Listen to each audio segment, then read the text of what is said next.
యోనాతాను ఎంతగా ప్రేమించాడంటే దావీదుని తన ప్రాణం కంటే ఎక్కువగా ప్రేమించాడు. అంటే వారి స్నేహం ఎంత బాగా కుదిరిందంటే ప్రతి క్షణము దావీదు యెహోవా యెహోవా యెహోవా అంటాడు. మాటకు ముందు మాటకు వెనక ఏ పని చేసినా ముందు యెహోవా అని సంబోధిస్తాడు. అలాగే యోనాతాను కూడా యెహోవా జీవముతోడు, దేవుడు నిత్యముగా నీకు రాజ్యం ఇస్తాడు, కాబట్టి నువ్వు రాజ్యం ఇచ్చినప్పుడు మరి నన్ను జ్ఞాపకం చేసుకో. ఒకవేళ నేను చనిపోయిన ఎడల నా సంతతిని నువ్వు జ్ఞాపకం చేసుకో.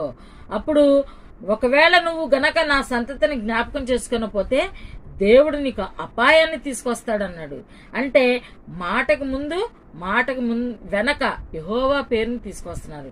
అందుకని వారిద్దరూ అంత సఖ్యత కుదిరింది స్నేహానికి. మరి మన నిజ జీవితంలో మనకు అలాంటి స్నేహితులు ఉండటం గొప్ప ధన్యత. అలాంటి స్నేహితులు మనం తయారు చేసుకోవాలి. దేవుళ్ళకి నడిపించి వారి